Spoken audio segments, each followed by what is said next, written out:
Bismillah. Assalamualaikum warahmatullahi wabarakatuh. Cung teman-teman di sini yang lagi turun banget penjualannya. Ngacung, ayo ngacung. Nah, saya ngacung teman-teman. Jujur ini saya seminggu ke belakang lagi turun banget penjualannya.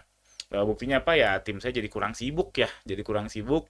Sampai-sampai saya minta tim saya untuk coba list pekerjaan yang kira-kira membuat lebih produktif di kantor. Nah, muncul tuh banyak pekerjaan-pekerjaan yang mereka usulkan seperti ya hal-hal yang minor tapi penting sih kayak misalkan benerin genteng bocor, cuci motor dan sebagainya. Itulah faktanya saya minggu lalu ya minggu minggu inilah seminggu seminggu ke belakang memang lagi turun banget. Ya kodarullah seperti itu. Nah, apa yang bisa saya lakukan? Saya udah berkali-kali lah ngalamin jatuh banget, terus naik lagi, jatuh banget, naik lagi. Udah berkali-kali lah dan pengalaman saya kebentuknya bagi saya mindsetnya itu wisdom yang kebentuk di diri saya ya. Ini teman-teman boleh banget nggak sepakat. Yaitu kalau misalkan lagi turun itu kalau misalkan kita genjot iklan, itu tuh bukannya malah jadi naik, tapi malah jadi tambah turun.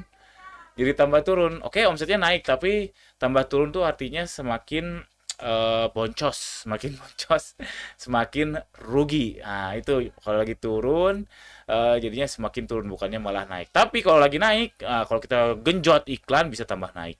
Itu sepengalaman saya. Makanya saya sekarang sudah menghindari lagi turun malah genjot iklan. Saya sudah menghindari itu saat ini ya. Mungkin kedepannya berubah lagi nggak tahu juga. Cuman saat ini bagi saya most of the time ketika lagi turun digenjot iklan tuh malah tambah hancur. Khususnya profit ya.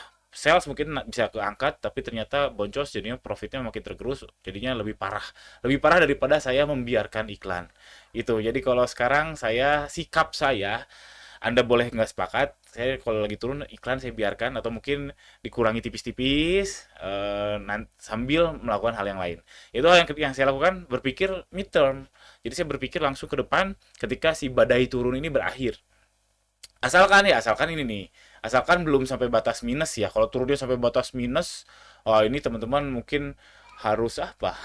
Harus suntikan dana atau mungkin harus plan mitigasi. Ya intinya gitulah. Kalau sampai minus kan berarti kan udah kacau banget ya sampai minus ratusan juta, miliar-miliar. Nah, itu mungkin udah harus dilikuidasi lah jual aset dan sebagainya. Tapi yang saya bicarakan di sini ketika belum minus ya, alias masih di sinilah, masih masih masih acceptable, masih plus-plus. Nah, masih plus-plus bisa dibilang kayak gitu.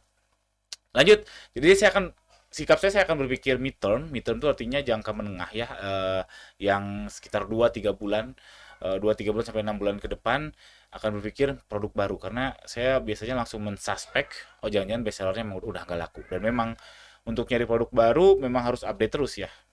Jadinya saya lebih berpikir ke nyari produk baru, tren baru, atau mungkin buka toko baru, atau buka platform baru, ya apapun itulah.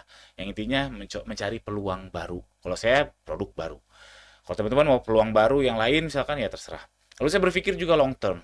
Yang ketiga saya berpikir long term, jangka panjang, setahun 2 tahun ke depan, lebih baik saya ngebenahin itu daripada ngulik-ngulik ngeyak-ngeyak iklan, boosting-boosting iklan. Berpikir long term, apa itu? Kalau saya contohnya ya traffic organic website, karena traffic organic website itu panjang sekali. Uh, saya misalkan tanpa iklan ya organik ya posting hari ini di website produk kah atau blog kah atau apapun itu baru akan banyak yang lihat tuh mungkin setahun 2 tahun ke depan. Jadi saya akan mulai membenahi SEO-nya. Nah, SEO website saya ini yang saya lakukan ya. Dan termasuk YouTube ini. Kalau YouTube ini juga sama. Ini kan long term ya. Saya juga nggak dapat duit dari YouTube ini nggak seberapa sebetulnya dari Google AdSense-nya nggak seberapa. Tapi yang lumayan itu kan dari endorse, dari yang konsultasi, ya dari yang minta apa ya minta sudut pandang saya yang ya begitulah. Yang intinya saya berpikir long term untuk nyari peluang baru juga sama, tapi yang lebih long term. Menurut saya dua ini ya yang menjadi pilihan utama saya saat ini ketika lagi turun-turunnya sekarang. Lalu yang terakhir yang saya lakukan ya cari teman-teman yang produktif, curhat, dicurhatin tapi produktif ya, jangan dicurhatin.